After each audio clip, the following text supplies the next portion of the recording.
Coming to you live from the JRE Tobacco Aladino Mobile Studios, it's the Cigar Pulpit.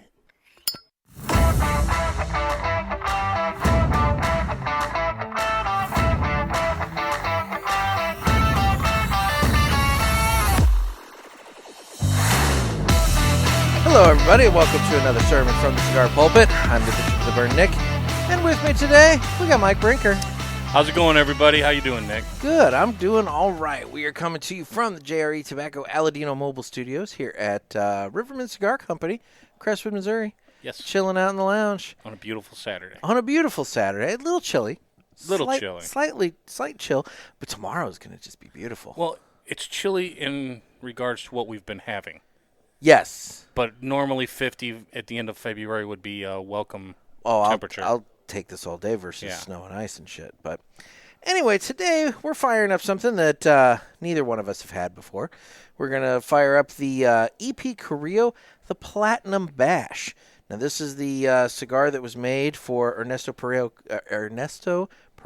Carrillo's 70th birthday and came out in May of 2023, and it features a Mexican wrapper, Ecuadorian binder, and filler from the Dominican Republic and Nicaragua, and it's a 6x52 Toro. So, yeah. So we got that going for us. MSRP is $15, and it's a box of 10. Box of 10? Box of 10. Okay.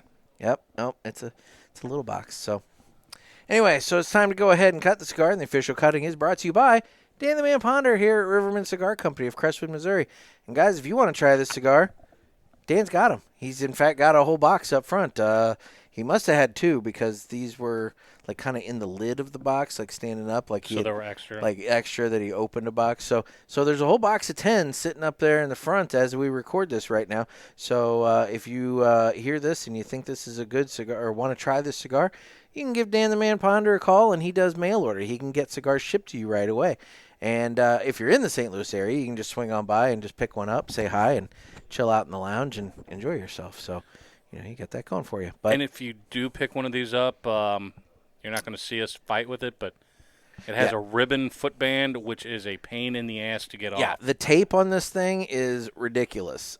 So if you do get one, be careful. Be careful with the footband. But anyway, Riverman Cigar Company of Crestwood, Missouri. And with that, it's time to go ahead and cut the cigar. Oh, did I nuke myself? I did not nuke myself.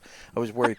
Mike and I had some cigars prior to coming over here to record, and I was like, as I hit the button to pop the cutter, I was like, did I eject the schmuckus the last time, or am I about to nuke myself? But I didn't, so anyway. Very good. Anyway, got a little bit of a kind of a musty kind of smell to the aroma of the foot. Like if you smell the foot, I don't know if you did that or not, but kind of a slight like component there. Cold draw time. That is dark chocolate. Yeah, definitely. Like a bitter dark chocolate. That hits. Okay. Almost maybe a little bit of nutmeg-ish. Maybe. Just a hint. Slight hint. It's like a slightly spiced hot chocolate. Spiced hot chocolate. Okay. All right. So I'm digging the cold draw on it. That's nice. I'm going to go ahead and fire this guy up there because why not? Because we said Let's not catch myself on fire. I thought I was a blind one. Oh, fuck, dude. I just had like a little like piece. Like you just see that glowing ember just fall. That's right. That's not good.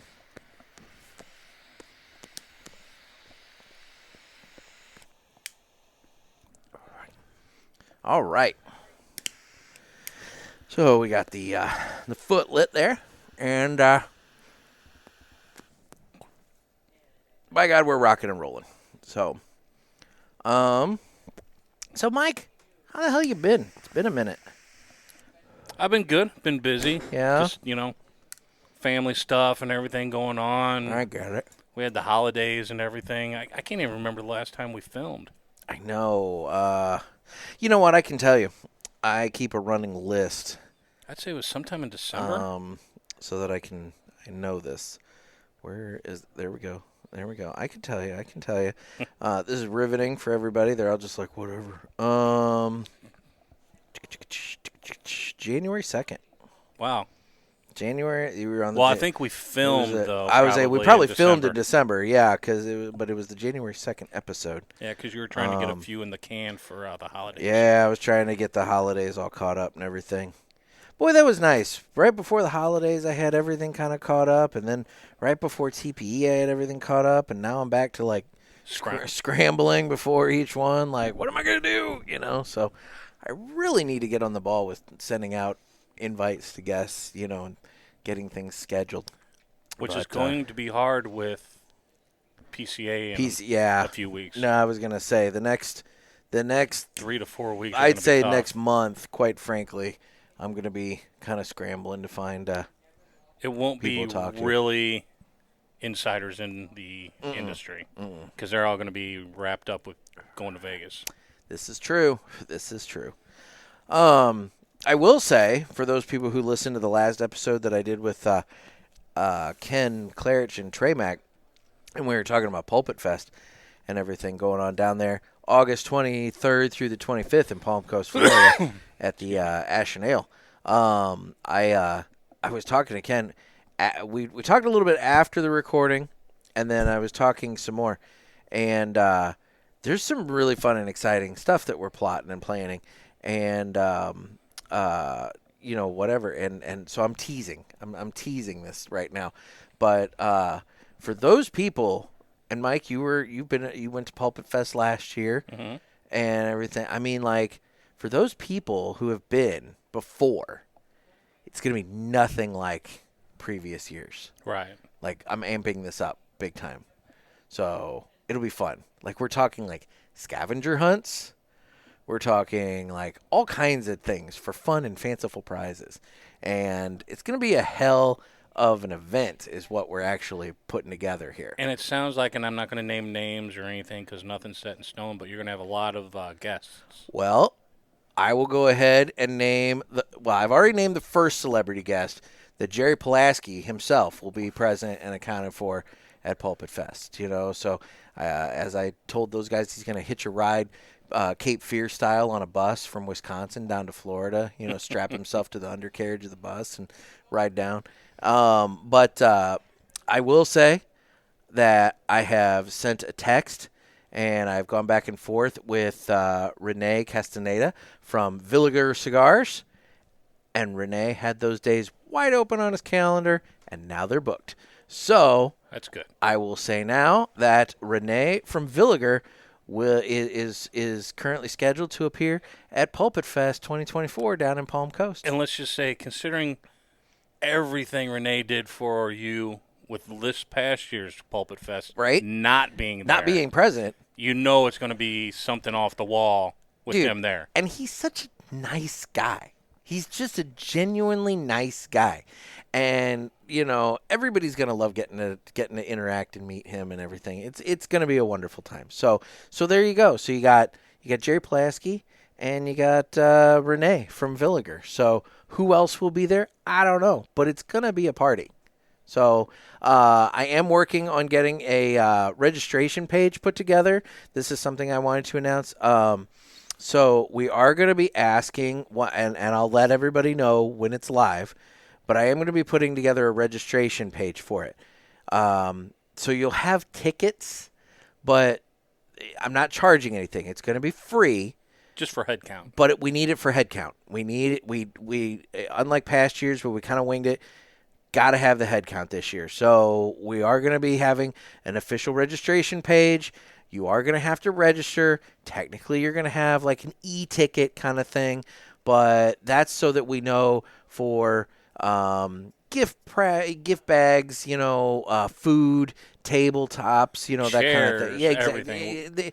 Exactly. There's a lot of pre-planning that has to go into it that, unfortunately, you need the head count. So, guys, when I announce that, you gotta register. I need that head count. So make sure when I announce that, you jump on that. It'll be easy. Again, like I said, it'll be free. I'm not charging for it. It's a party. And It's just a anybody party. who has ever had to put together any kind of charity deal or event knows you got to have a good idea of how many people are going to For come. sure. I mean, because you can't say, oh, I'm going to plan for 20, and then you have 75 show up. Especially with or this being a whatever. new venue.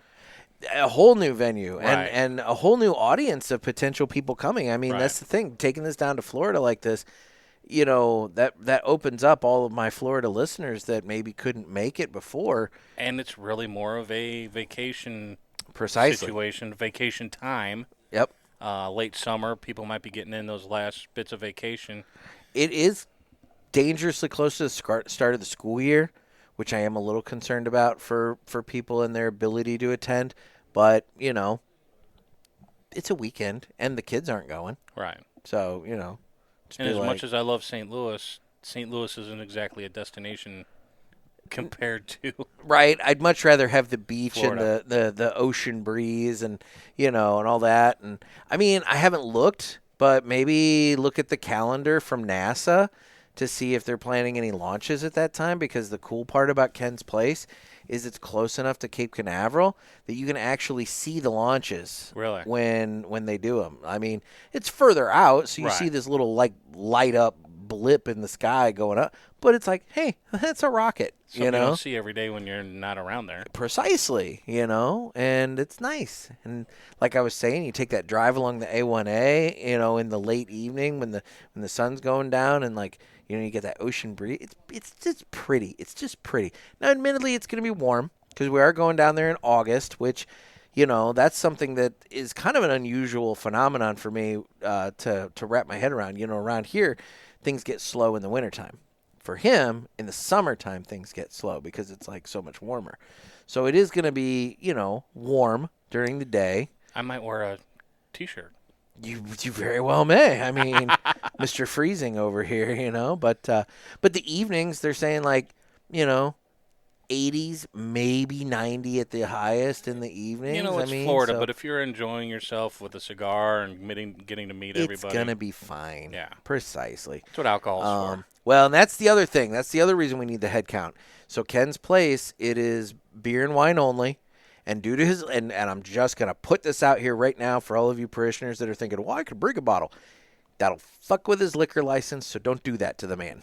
Just enjoy the beer and wine, and it'll be fine. You'll be fine. You don't need your whiskey. Expand out. That's one of the nice things about Ken's Place is he promotes the idea of cigar pairings with beer and wine, and some of them are really, really good. So embrace the environment, embrace the place, and try something different if you're a whiskey guy. But the bottom line is.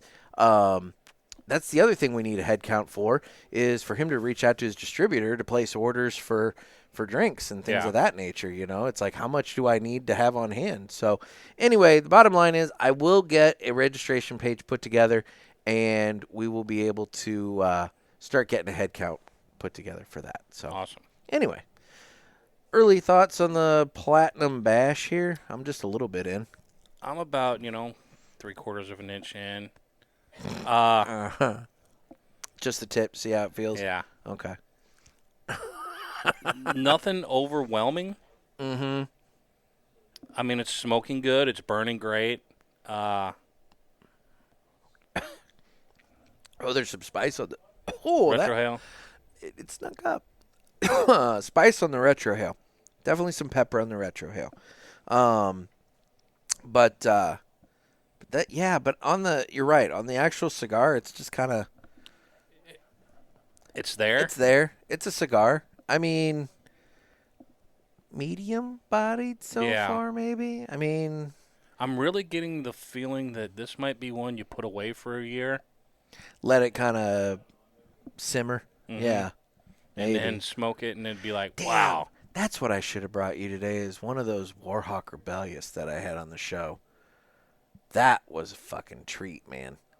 Yes, you should have. I'll next time. I let those things aged. That came out in 2020, and I aged that box all the way up until the other week, and I cracked it open and had one. And it was a champ. I mean, it smoked wonderfully. I got some Cubans from 2018. Maybe we can do on a show. There we go. We'll swap. They're little petite Coronas, so Okay, that could be like we could do 2 cigars in an episode type deal. I love it. Perfect. Clean out some of my stuff before I leave. So yeah, you're getting ready to Move to Georgia. Leaving the state of Missouri behind and moving to the Peach State. Okay. Well, see, and you'll be closer for Pulpit Fest then. Yeah. It's like half the drive taken up, like right there. More than that. I'm only like 3 hours from the Florida-Georgia line. Okay. Right on I-75. Isn't that a band? That country. Okay. That's what I thought. Anyway. Well, okay. So then, like whereabouts? You don't have to say, but like whereabouts in Georgia? Like if you type in Warner Robins. Warner. I'm just curious here. Warner Robins, Georgia. Okay. And we'll go Palm Coast, Florida. Probably 8 hours or so. Dude, you are a 4.5 hour drive. I didn't think. Okay. From Pulpit Fest. You are about as far as the folks down in Miami. Right. They're I like couldn't drive they're to a 4 hour Nashville drive. in 4 hours. This is you're going to drive through, what is this, Tifton, Valdosta. Mm-hmm.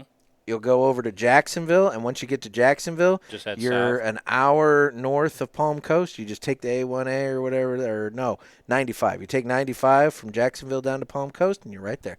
4.5 hours. So, bam. No excuse. And no time difference. It's all Eastern. Exactly. And that's the other thing I did want to point out again for everybody that's coming. Some people are talking about making it a family trip. You do have Jacksonville that's an hour north of Palm Coast. You have St. Augustine that's half an hour north. And the history, if you guys are history people at all, the history in St. Augustine, it is insane. Like, there's so much to see if you're a history person in St. When I was down there in October, they had just discovered, they were doing some excavation work for some construction, and they discovered a boat like buried in the ground, and so then they were doing like the archaeological dig. This boat's like from the 1800s that they're like digging out. That like wow. We didn't know that was there. So like the amount of history in St. Augustine is just insane. Then you got Daytona, which is half an hour south of Palm Coast, and obviously we're not going in spring break, but there's going to be a lot going on, I'm sure, inevitably. And then for those of you who belong to the Cult of the Mouse. Orlando is an hour and a half away from Palm Coast, so you can go over there and send the wife and kids there while you go smoke and drink. Exactly. I mean, and there's a Buc-ee's down there too. That's not far from Palm Coast either. Which, I mean, my God, that's a destination for me. You can go and get one of those brisket sandwiches and the wall of jerky. Well, see, I'm going to be living next to a Buc-ee's. Oh, see, okay. Because there's one in Warner Robins. Okay. Or Perry, one of those right there. I was talking to I think I was talking to my dad about this, and it's like, it's probably for the best I don't live near a Buc-ee's, because like I'd probably be eating so many of those brisket sandwiches, which for a gas station it's phenomenal, but for a barbecue place it's still a super solid, really good brisket sandwich. I've not tried it as yet. What? No, I mean I've gone in there, but I'm usually driving. So it's a quick stop, restroom, grab something to drink. Buc-ee's is not a quick stop. That's an experience right there. Like I said, now I'm going to be living next to one where it'll be just as easy for me to drive there as a Wendy's or something, Well, yeah. And probably cleaner. Mm. I mean, they have somebody assigned to the bathroom just to clean that bathroom. Just the bathrooms. I mean, that's just nuts. But yeah, get yourself a brisket sandwich and the wall of jerky and the beaver nuggets. I mean, their drink stations are amazing. I mean, there's so much to be seen at the Buc-ee's. So, I don't know. I'm excited. There's a lot, that could be a fun little day trip for some people down there at Pulpit Fest just in and of itself. Yeah. Just go over to Buc-ee's. Just to say they had some Buc-ee bites. There you go. I don't know. Anyway, so what else do we have going on here? We're less than a month from PCA. We are less than a month from PCA. I will be very curious to see how that show performs this year, given the fact that this is going to be the first year that it's in March. There's a part of me. I think on the manufacturer side, I think what's going to end up happening is everybody will be present and accounted for.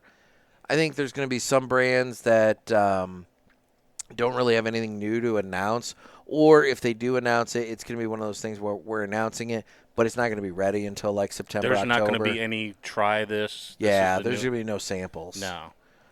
They're going to need a year to get that whole schedule changed at least. For sure. So next year, when they're in New Orleans, you'll probably see more of a return to that. But maybe that's needed. It might help them, I think, in the long run, because maybe a guy who tried it and said, "Oh, this ain't." Really. Yeah. Instead, Little extra time. They're going to go ahead and pre-order it at the show, regardless. Yeah. Where they may not have if they had tried it. Well, I think this is going to be where you see the retailers that this is going to be the one where you see who's drank the Kool-Aid of what brand. And what I mean by that is you're ordering as a retailer, you're ordering based entirely on the faith of that this product is going to be good because I like that brand. They do good work. I'm going to go ahead and go all in on this product, whether it's good, whether I've tried it or not. Right. So there's going to be some faith. So to that point, I think the manufacturers have to make sure that what they put out that they're pre-ordering, it needs to measure up. And something else I'm curious about is, as someone who's been in the business, you build up your budget for those summer deals and the show deals. Mm-hmm. Are there going to be shops that don't have the budget ready for it? Oh, I could see that. I could definitely, especially since, as we just said, we're coming out of the winter months, right? When sales have been down and whatever else. I mean, maybe not for everybody, but for a number of shops, that's going to be the case. And are they going to still try to do something in the summertime? Are you going to have your show deals, and then are you still going to have an additional sale come around in the summertime? I could totally see that. I could see where some companies, they do their show deals and they make their money in March, but then maybe come like mid to late July, right, their reps are coming around saying, "Hey, we're having a summer sale," right, and that kind of thing. Because now that Drew Estate and all them are back in the fold, yeah, Drew Estate didn't have show deals because they weren't at the show. They were doing their summer spectaculars and stuff like that ran like May through July, So yeah, I'm really curious to see how that pans out. And then you got to ask yourself, if that's the case, is that a way for them to kind of, for lack of a better term, mop up and get the retailers that didn't have the budget for PCA and draw them in July? Or are you going to have some retailers that may take multiple bites at the apple, both in March and in July? Right. I don't know. And then at that point, if you're a retailer and I can go and get show deals in March and I can also get summer deals in July, why do I buy at any other point in the year? Let's just go all in at the deal times, and then that gets us through until the next deal time. I don't know. They could be, these companies, if they don't play their cards right, they could cannibalize their sales for the rest of the year by offering so many. Because that's the other thing. Most of these brands, if not all of these brands, not all of them, but like most of them are at TPE as well, which I understand, that was definitely smaller for cigars this year. But with very little exception, I think they're all going to have some sort of a presence at TPE next year. It might be a smaller booth. Right. Hell, some may, decide, screw it, it's cheap enough, let's just go ahead and have a bigger booth. But the bottom line is they're going to have some kind of a presence. So at that point, you have deals potentially January, March, April, and summer. See what I mean? You could be cannibalizing the whole rest of the year's sales if you're not careful. Mm-hmm. I don't know. Pure speculation on my part, but it makes sense, though. But also, let's say you can get your big boys to all buy at those 3 times. Yeah. That frees up your salespeople who are, that's their accounts. They're getting those sales. Mm-hmm. That frees them up to go after the smaller guys they've never had time for because they're servicing True. the big boys throughout the year. That's true. Give them a chance to spread out and maybe pick up some of the other littler shops that are around that don't necessarily see reps coming through the door that often. Because a lot of people may not realize reps don't hit every shop.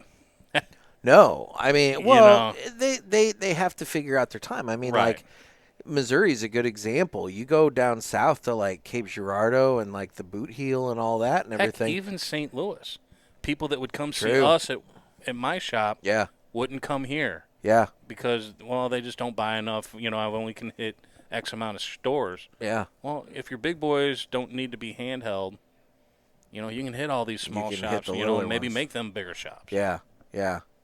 No, that's an interesting point too. I don't know, but yeah, there's definitely areas where they don't see a lot of like sales rep traffic. So you're right. Maybe this is an opportunity to spread out and expand the net a little bit bigger. But I will be curious to see how it goes. I'm also going to be curious to see in terms of like retailer attendance. Right. Because, that's the other thing. We're talking about, buying budgets and the ability to pay, for cigars that are ordered. But you also have the travel expense that all these retailers are going to have to take on. And with March Madness starting up that same weekend, Mm-hmm. Nothing's going to be cheap. No. Well, I've talked about it here on the show. I've priced it out just for me to go to PCA and cover the show for the podcast. I'm looking at like $2,000 or better for flight and hotel, and I just can't justify it, for me to do that. Now, I mean, I got approved, so I can go, but I don't realistically know if it's going to happen. And I understand a retailer, look, you kind of build that into your budget perhaps, but did your budget account for the inflated prices due to March Madness? I don't know. So, no, it'll be interesting. I'll be curious to see. I know that, some brands have some things cooking that they're going to at least announce. Again, like you said, it's not going to be ready. It might be a pre-order We were already situation. seeing stuff not being ready when it was in the summer. Yeah, yeah. Like, No, that's true. A lot of the PCA would come out in September and October, and everything like that. Yeah. So you push it up to March like this, you're definitely going to see a bit of a delay. So yeah. People are going to forget about it if you order it in March. It doesn't come in until October. Yeah. Well, that's true. You almost have to hype it twice at that point. So the marketing budgets ought to get bigger. And hey, if you're a manufacturer that wants to market your new cigars, I'm cheap. He's a very cheap date. Very cheap date. So, talk to me. But whatever. I don't know. Oh God. Anyway, let's do this. Let's do this. It's time for the Villiger Cigars Entertainment Report, brought to you by Villiger. Villiger Cigars, one of the leading cigar and cigarello manufacturers in the world, founded in 1888 and still family-owned and operated. Head over to VilligerCigars.com and check the store locator to find a shop near you that carries them. We guarantee that Villiger Cigars will be a wonderful addition to your humidor and cigar rotation. And that'll be Renee coming to PulpitFest. So, you guys, if you haven't tried Villiger Cigars, which if you haven't, I don't know why you haven't, but, I don't want to hear any excuses if anybody comes to PulpitFest and they don't try Villiger Cigars, because he's going to be there. You're going to be able to. And Ken carries Villiger Cigars at his shop, too. So, you can try some. You can buy some. It'll be great. You can get the story. Hey, why'd you do this? Yeah. What made you think this would be weird? Exactly. You get all kinds of fun, exciting little tidbits. So, anyway, what have you been watching lately? I'm hoping you have something, because I have not been watching much. Let's see. I just, as soon as you hit that, You're like, oh, shit. my fucking mind went blank. I've been on a kind of a retro kick. Okay. Like trying to think what I've been doing. Well, obviously, the Super Bowl wasn't that long ago. No. You haven't watched it 3 times like Trey Mac? No. Okay. He went back and rewatched it multiple times. He had to see where the script deviated, or where the game deviated from the script, I should say. One thing that ties into this, this past week, a lot of the networks and whatnot have started their new shows. Okay. From the writer's strike. Ah, and it made me wonder, obviously they're not going to go through the summertime, because normally you go September through May. Yeah. They're not going to go through the summer because no one watches TV through the summer. No. So are they just going to go from like now till May without any breaks? Short season, with no maybe? no, full season, just no reruns. Before it'd be like you'd have 4 episodes, a couple weeks of reruns, a few episodes, couple. I'm assuming Maybe. they're just going to have to go straight through till they run out of episodes in May. Maybe. Or maybe they're still kind of behind and keeping up, so maybe you'll get those reruns and it'll, like, take a hiatus and we'll be back in the fall and blah, blah, blah. But then that'll be the first of the new season, the next seasons. Because they want to get back on schedule. Yeah. I don't know. I mean, it'll be interesting. Yeah, that's true. I haven't made it yet. I want to see the new Bob Marley movie. Oh, yeah. The I do want to see that. I want to see that. There's some stuff I'm looking forward to, like Civil War comes out in April. Okay. I saw one called Land of Bad. Land of Bad. It just came out. I didn't see it. I saw the trailers. It's got one of the Hemsworths. It's got the dude from 300. Can't think of his name right now. Yeah, I know. But it looks good. It's an Butler? action movie. Yeah, Gerard Butler. Gerard Butler, yeah. Basically, like, Hemsworth is, like, part of, like, a special ops unit. Okay. And Gerard Butler is, like, the Predator drone pilot. Okay. And there's a problem, and he's trying to help him out, as a drone pilot, like, guiding him, blowing up people. That's helping, cool. Yeah. But it's really weird, I've noticed. I liked, what was it? Olympus Has Fallen. I liked Olympus Has Fallen and London Has Fallen. I didn't care as much for Angel Has Fallen. I didn't see that one. But I really liked Olympus Has Fallen. Yeah. That was I watched The Wolf of Wall Street the other day. Always a good movie. And if you get a chance, look up the backstory on that. That is a total fucking mess. Oh, yeah. Not him. I'm talking the movie itself. Oh, yeah. No. All the financing and everything. Right. And, like, there were lawsuits and all kinds of stuff going on. The United with that. States owns the rights to that now. Seriously. Due to that. And then they send it back to, I think it's Malaysia or the Philippines, where the guy that financed it all stole all their money to do it. Oh, shit. And now he's hiding out in China. But they say he took like $4 billion something. Oh, my God. Which makes the guy from The Wolf of Wall Street look like nothing. Mm-hmm. But, yeah, there's an American Greed episode that focuses on just that guy. Really? It is very interesting. I'll have to look for that because it is a very, say the word again, interesting and compelling story. I mean, like, it's bizarre how it all. It's so much worse than what the Wolf of Wall Street guy did. Yeah. It's not even funny. And everyone was tied in with him. Scorsese, all of them. Leo. Yeah. I knew Leo got drug in on some legal stuff with all that. He was never charged. He gave away everything back. Yeah. But, yeah. Wow. Interesting. Some classic horror movies have been on TV and stuff here lately, and been watching some of those. But I'm just still working through The Americans and the X-Men the animated series because they announced. I talked about this last time too, that they announced the new season of that starts up March 20th on Disney Plus. Oh, X-Men 97. So I've been watching the old stuff. If you watch Icons Unearthed on Vice Channel, I don't know that one. It's cool. Like they did. What was it? They've done Star Wars. Okay. They've done Back to the Future. They are not, maybe not Back to the Future. What the hell? They did Marvel. That was really cool, going behind the scenes of all the Marvel movies. This time is Icons Unearthed Batman. So that comes out in a week or two. I think early March or something like that. Oh, the retro hail continues to have a punch on this guy. The regular stick, though, does not. No, it doesn't. That's what's throwing me off. It's really weird.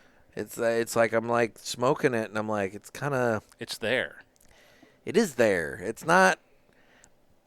I don't know. I don't want to shit on it because it's not like it's a bad cigar. It's just a cigar. It doesn't live up to what they usually put out. And for a 70th birthday For cigar, a special edition, it's surprising that it's not as like good. You know, I mean, I don't know. Let's put it this way: if you're an EPC fan, get yourself like an Encore, a Pledge, or Short run. You know, you're gonna probably enjoy that more than the birthday cigar. Yeah. I would say, especially for the price point. Right. You know, If this was an $8, $9 stick, it'd be a little bit different. a little bit, but yeah. And I didn't exactly. This is a bit of a harsh review, but it's the reality. I mean, the cigar I had after lunch this afternoon wasn't exactly a heavy hitter or nothing. It was a nice mellow stick, so it's not like, I'm just exactly. slammed And you're not coming back from something hard, But interesting. This is the worst I've felt about a cigar on the show. It's the worst I've felt about a cigar in the show for a while. I mean, don't get me wrong. I've had other ones that I've been like, okay, whatever.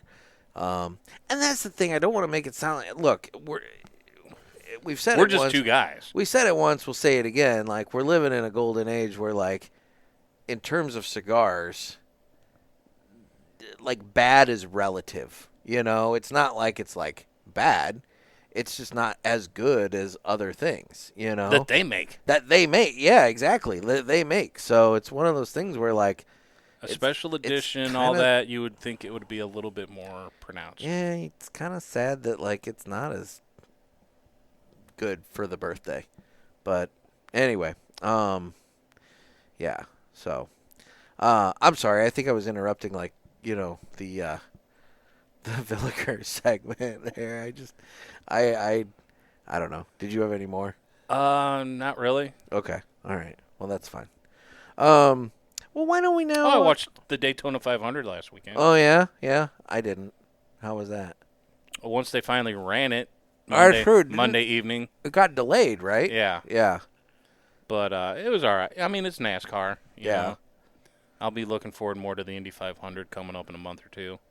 Yeah. May. Yeah. That's it sounds end far of away, May. but No, you're right. It does sound far away, but hell, we're already in the back half of February here to where, like, March is Friday. March is going to come, and it'll be quick, and April will be the same, and next thing you know, you're into May, and at least for me, May zooms by. I mean, It's like May, first thing you know, you've got the Kentucky Derby, and then boom, it's Memorial Day weekend. Mm-hmm. You're like, wow, it's almost 4th of July, and May, then it's like, May is a stupid busy month for me. Stupid busy. So, yeah, I'm not. Yeah, it'll be here soon enough, and probably, if it's anything like most years, hotter than balls. For that race. The one year there was one year. What year was that? I was divorced. Was it 21 or 22? Shit, when was it? Well, I didn't go last year. So I guess it had to be 21 that the temperatures were like ridiculously cool. And I remember that it was the most comfortable that race has ever been. I'm out there in jeans and a sweater, and it got to like mid-50s, I think. I mean, it was cool, man. But holy crap, it was the most comfortable that race has ever been. Because most of the time, it's hotter than blue blazes. You've got high humidity. You've got heat emanating off the track and the cars and everything. and a million people together. All the body heat of everybody. They're all drinking, so they're sweating beer, and it's a lot. And then when you tack in the fact that you're walking A mile or 20. to get to your seats and everything like that. It's like, it's a lot. But that year, that was a very pleasant year. I enjoyed that year a lot. So, Awesome. yeah, anyway. Well, you knew it wasn't 20. No, it was not 20 because I did not go in 20. And yeah, I don't remember. It wasn't the last one I was at, so it had to have been 21 because, like I was going to said, say, I think it was 21 because I was in Georgia, and I think it was only like in the 70s, maybe low 80s in Georgia that time. I feel like it was 21. I think we got like a really bizarre late cold snap that came through, which was also nice because it kind of zapped the bugs, which I don't know if you've noticed. They're already out. Yeah. And that's some bullshit. And this is going to be a bad year for the cicadas around here. Yes, anybody in the middle of the country. Double broods coming got out on the 13 and 17 year deal or something like that. It's going to be so bad. Yeah. It's going to be so Your bad. dogs are going to be eating well out in the Ew. backyard. I'll get my salt gun. Although the last time I blasted a cicada with the salt gun, Came at you. dude, it's too armored up and it's too big. I hit it and it like fell to the ground, but it was still moving. So I shot it again, and then it just like let out this ear-piercing scream, and I was like, "Oh God!" So I shot it like 2 more times, and then it screamed again and got up, and I was like, "Okay, I'm going inside." Like it was all I did was piss it off. It pulled a 9 on you and Dude, started firing yeah, back. all I did with that thing was piss it off. So no, the salt gun does not work on cicadas. That's a problem. But Have you ever shot a slug with a salt gun? no, I would be interested to see what that would do. that would be interesting given the fact that Salt you hit will- you hit a slug with salt. I've never encountered a slug that You've caught on the that I concrete where you caught can. and that I could. Yeah, exactly. I mean, yeah. I mean, look, you get them in the house every once in a while. Like, I had one in a bathtub, which was very convenient because it's like you just hit it and it's not like it's making a big mess. But God, I hate those things so much. Just disgusting. But yeah. It's usually about one a year. That I encounter. That ain't bad. No, it's not so bad. Especially considering you live in the sticks. Yeah, exactly. I mean, I've got that pond right there. You'd think I'd have them all over the place, but I don't, which is nice. But maybe the frogs and the birds and shit get them, and Yeah. maybe that's why. I don't know. We'll see. So, Snakes. see, now you had to go and throw that out there. I got that giant bush next to the driveway. Lord only knows what's living in that thing.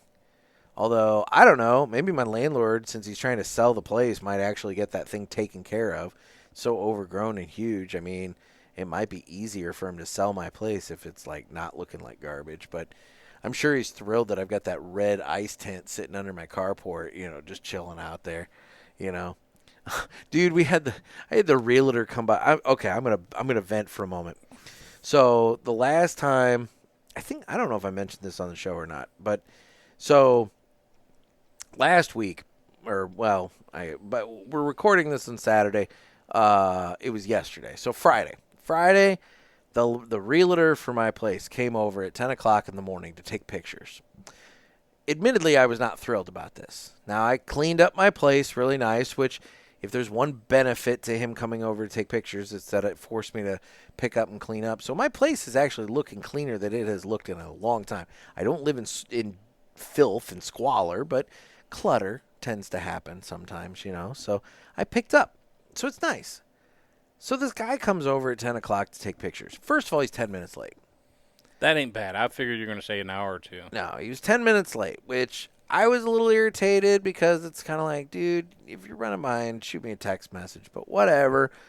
It is what it is. He gets there, starts taking his pictures. I'm thinking in and out, less than 5 minutes, right? Oh, no. No. Because he has a prospective buyer that's going to be coming over to look at it. And he kind of says, is that okay? But I'm thinking to myself, I'm like, you're not really giving me much of a choice here. Right. So it's like, okay, fine. Now, mind you, I haven't showered. I'm still in my pajamas. Like I'm a mess, and it's like, really seriously, you're gonna bring this dude just into my place to look at it. So that was awkward. Cinnamon was mad. Son of a bitch. So then the prospective buyer is running behind. Of course. So now the realtor's standing there, and he asks me, he goes, "So are you going to be here a while?" And I'm like, "Dude, I got stuff to do today." And he goes, "No, I mean like, renting long term." And I was like, "That all depends." I'm like, "If somebody buys this place and doubles the rent, I'm out." It's like I'm month to month. I am out as soon as like anything happens that like I'm not a fan of. And he's like, "Oh, well, are you looking to rent or buy?" And I'm like, "I don't know." I'm like, "It kind of all depends." I said, "Realistically, the housing market right now just absolutely blows." He had the balls to give me his card so that he could help me find a place. So I'm thinking to myself, you're actively selling this place, and at the same time, you're trying to like poach business from me for when I eventually move out of here. It's like, I get it, but at the same time, it felt kind of smarmy. Hey, Phil Dunphy, leave me alone. Right? Exactly. It just felt a little smart. And also, at this point, I'm also irritated because I told him repeatedly I was not a fan of the photos being taken of my place because I feel I have all my stuff. It's not like it was an empty place. All my stuff was on display. So it's like, hey, robbers, check out this listing, and here's a shopping list you can make of everything that I have in my house. So for those of you who are interested in my cigar collection, if you know my address, you can, probably find the listing and you can totally see everything I've got. But anyway, so the guy comes and he's taking the tour and he's like, "How long have you lived here?" I'm like, 3 years. And he's like, "Are there any issues?" I'm like, "Oh, you'll find them because I have some subfloor issues. Yeah. My, in front of my bathroom's a little spongy." And, oh, yeah, he found them. He had some things to say. So we talked and everything. The whole time the realtor's just kind of like looking crestfallen. And then, after I got done explaining everything to the prospective buyer, I looked at the realtor. I'm like, "Sorry, man, I had to be honest." He asked me, and he goes, "Oh, no, we got to be honest. We got to be honest." And I'm thinking, yeah, I don't think you want my honesty. I'm like, this is going to be the last time that I'm going to be present for a walkthrough, I suspect. Right. But all I could think was this guy's taking pictures from for the listing. And I know he took a picture of the front of the property, my big old red ice tent's right there underneath the carport. And everybody who looks at that is going to be like, what is up with that? So I'm super amused at the fact that the ice tent of love is going to be part of the selling process of this place. But what that does scream is never been smoked in. The duplex. At least not by me. Right. I don't know if anybody did before me, but, no, if they walk through and they see the cigars, they're going to know, oh, he goes out to the tent to smoke in that. Right. So, that's good. Yeah. Whatever. All right, well. So you got that going for you. I do have that going for me. I'm a courteous tenant. I mean, I'm a good tenant. I take care of the place as if it were my own. I mean, obviously, I'm not going to replace the subflooring because, that's kind of above and beyond for me. But, I'm nice. I keep it clean and everything else. So whatever. Anyway, let's get a fun fact from Pinky here. Hey, it's your girl Pinky. Ready for a fun fact? Need a new hobby? Graham Barker's hobby of collecting led to a world record. He amassed 22.1 grams of belly button lint in jars at his house. This has been Pinky, and I'll be back next time with more fun facts. I mean... Well, that was disgusting. Oh, dude, some of these have been pretty wretched. Like there was the one about the fast food and all the amount of pubes that you eat annually in your fast food. That was unsettling. But or the amount that is legal to have in your food.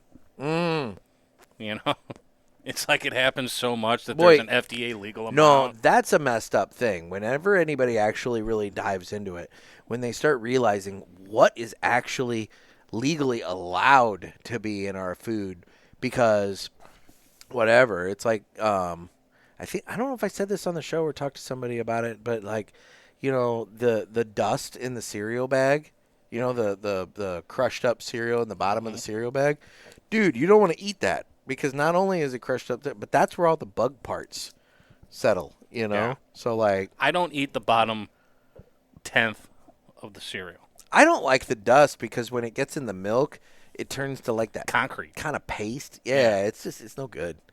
But and I'm a cereal guy. Everybody knows that because I I'm not crushed much. the cereal challenge. Because I only eat it dry. I don't do milk, really, for digestive reasons. So there's only certain kinds of cereal that are okay to snack on dry. Lucky Charms. I'd say the fruity, the sugary fruity ones. Yeah, well... You're not going to be doing flakes. No. Oh, Frosted Flakes aren't bad dry. You can eat those almost like a Chex Mix type. Okay, all right. Yeah. Although they cut the shit out of the roof of your mouth. Well, no, that Captain Crunch is what does that. Oh, yeah. That's like eating gravel, Yeah. you know? I mean, now Crunch Berries are good, but old school Captain Crunch, it's like it'll rip you apart. Yeah. And OG Cheerios rip me apart, but in a different way. We won't get into that, but anyway, I am now starting to get to a point with the cigar where, okay, maybe not. I had to hit it with a little fire again because it was starting to get a little like it was wanting to go out. And I don't know if that's just me talking, but like it felt like it was starting to want to the flame was waning a little bit. So I don't know. It's still not getting very powerful. It's really It's going to hold a medium. It's been a fairly, I hate to say it, kind of one-note cigar on the smoking experience. With the cold draw and taking a whiff of the foot, you would have been expecting a lot more out of this. Yeah, I would have expected the retrohale some chocolate notes. Did not translate anywhere to a general smoke. No, the retrohale's just a strong pepper component. Yeah. Look, everybody has their ones that just don't hit right. And, half you out there may love this thing. Well, that's true. It's all pure opinion. Yeah. You and I maybe just are being particularly picky today, but it's just not quite hitting right. So I don't know. Anyway, well, let's go ahead and get some more housekeeping done and hear about My Monthly Cigars. This would normally be the time that I give some information about My Monthly Cigars, but I've hired that out this week, so take it away. My Monthly Cigars is a premium cigar subscription service. It comes in a variety of different size boxes at affordable prices. Use offer code PULPIT and get free shipping on your first box and 20% off any items in the online store at mymonthlycigars.com. That's offer code PULPIT. Thanks. And while you guys are over there, again, check out the fucking good coffee. He's got the Daily Press, which is the Pulpit blend. He's also got the Lounge blend, which goes well with all kinds of great cigars and all sorts of other flavors and whatnot. So make sure you check out the fucking good coffee. Don't be a fucker. Get the fucking good. Does he have any pods, or is he looking into that at all? I know at one point he did the K-Cups, but I don't know if he still does or not. Because I could see that being hard for a smaller coffee company. I mean, theoretically, they have that K-Cup pod thing where, you can add your own coffee to it. So, if you could just get one of those and put it in. But, in terms of, actually mass-produced with his brand and everything, I don't know if he does or not. I would think that would be fairly costly. Yeah.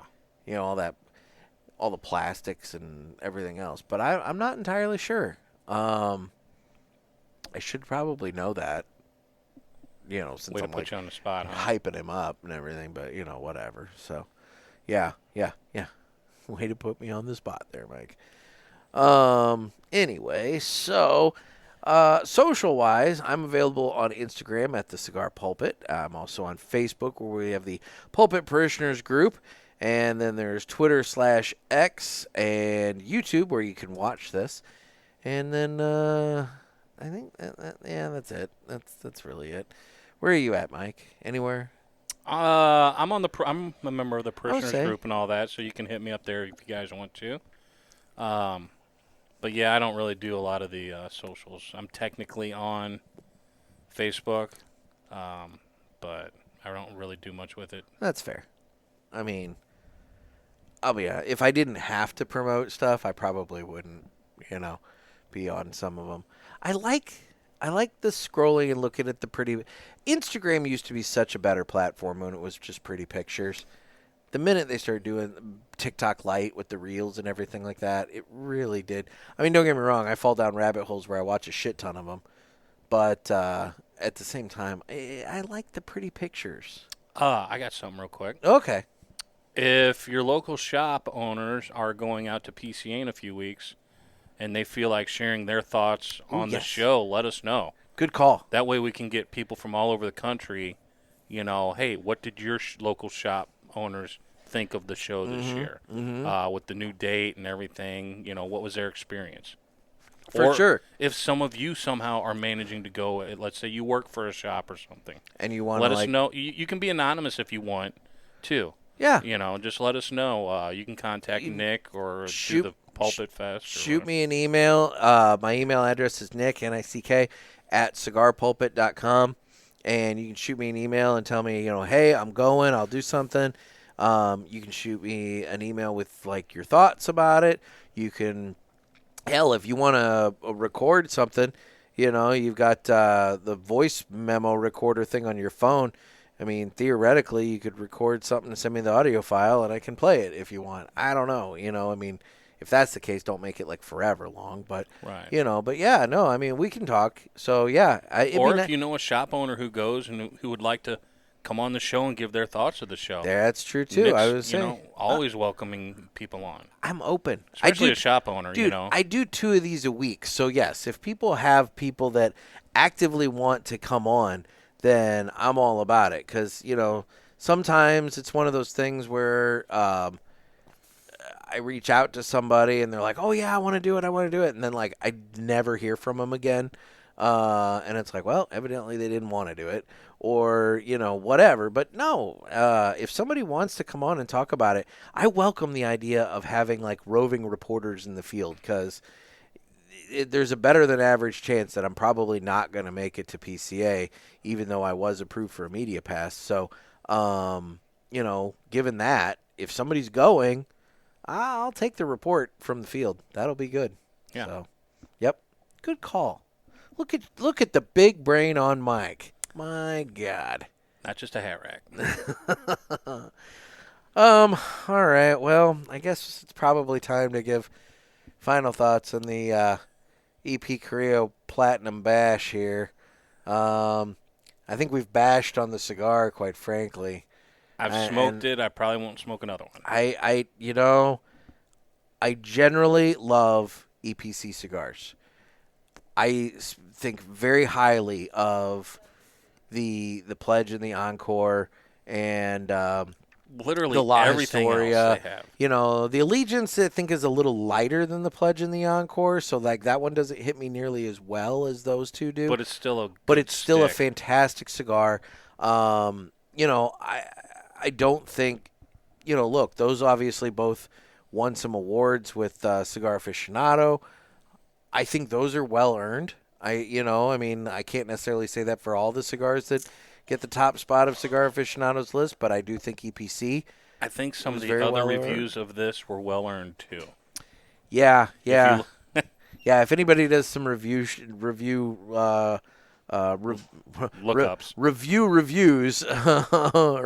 the reviews of this cigar, unfortunately this one kind of, I think, didn't hit the mark with a lot of people's palates. So it's just the dud in the batch. That's all. I think that's really what it comes down to. Again, it's a cigar. It smokes well. Generally, it's not offensive, but it's not my favorite that he's ever put out. I would put this as the Johnny Manziel of his. Oh. Just a swing and a miss. The Johnny football reference there. Oh, my. Okay. Well, Mike, it's been a pleasure. Thanks for having me on. No, it's been fun. Well, guys, be watching for when I make an announcement of the registration page for PulpitFest. That should be, here soon so we can start getting a head count. And otherwise, this has been another sermon from the Cigar Pulpit. I'm Nick. I'm Mike. Stay safe and stay smoky.